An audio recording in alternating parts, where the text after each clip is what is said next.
This is Tom Dillon, the Lifetime Liberal, and today is Monday, February 20th, 2017. The title of this rant will be of Economic Arrogance, White House Budget Predictions equals Fantasyland. So there are some reports. The budget hasn't come out at all. We have no idea what's going on in the budget. We have really not much of an idea what's going on behind the scenes.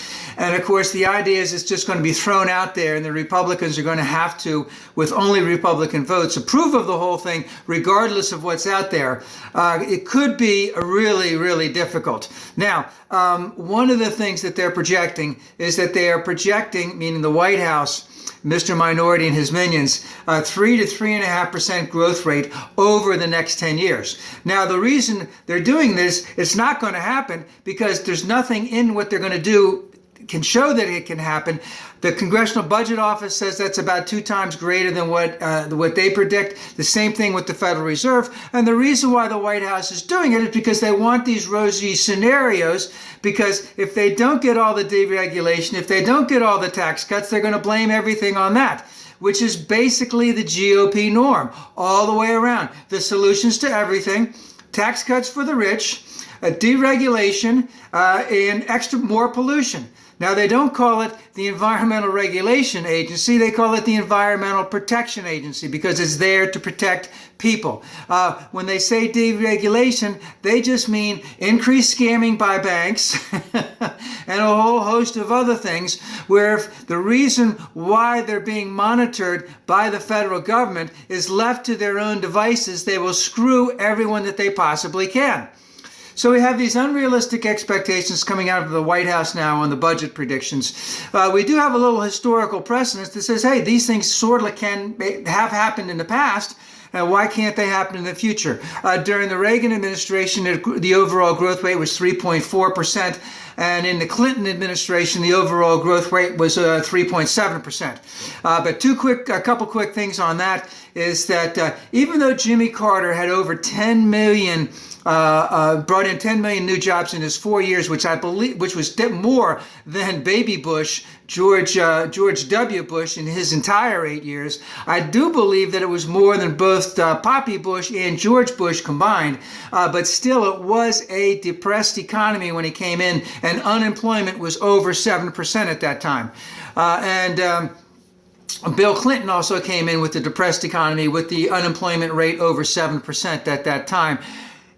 But that's not happening in the Mr. Minority's administration. He came in where the unemployment rate was lower than 5%. And we're at that point where we're very, very close to full employment.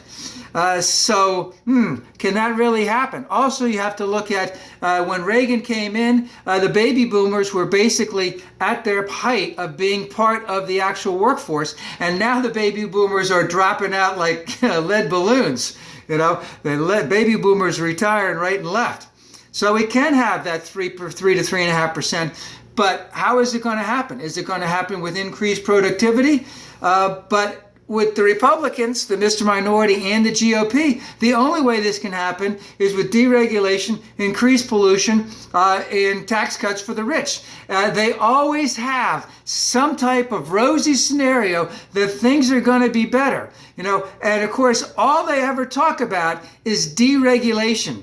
And remember, the opposite of deregulation is protection, that those protections are there to protect the citizens of the United States from unscrupulous polluters, from unscrupulous scammers trying to take your money, whether it's credit card interest rates at 30%, whether it's all that housing crap in terms of the refinancing that went on, all the crap that the banks do, all the stuff that utilities do, the Koch brothers and all their oil industries in terms of increased pollution anywhere on. It's not going to hurt them, the pollution. It's only going to hurt the poor people. So it's protection. You never hear the GOP talking about protections. Again, all they seem to scream about is that they need to decrease taxes, they need to deregulate, and they need to pollute more. Now, just a quick thing.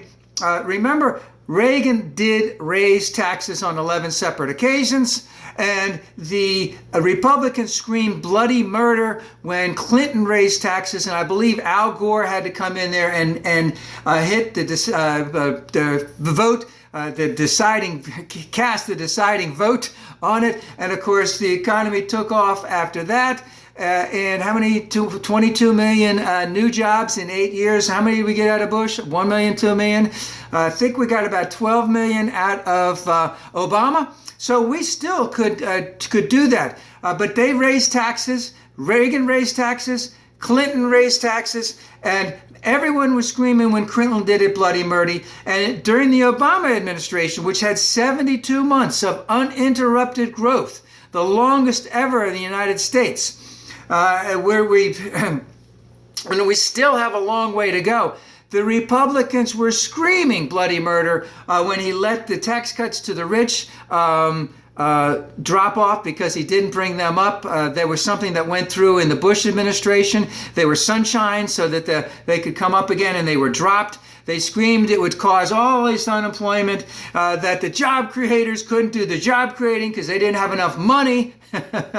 And they also talked about the incredible amount of job killers, that Obamacare was a job killer. And all of the time since it's been signed and all of the time that it's actually been working, there has been a steady increase in job growth in the United States. But again, this is their game plan for life, forever.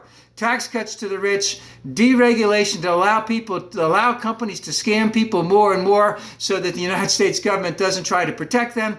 And let's have more pollution in the United States, and let's set a great example for the world for all this. That is the Republican solution. Mr. Minority is 100% behind it. Paul Ryan and all of those sycophants, they're also 100% behind it. The Democrats need to step up, and step up big time.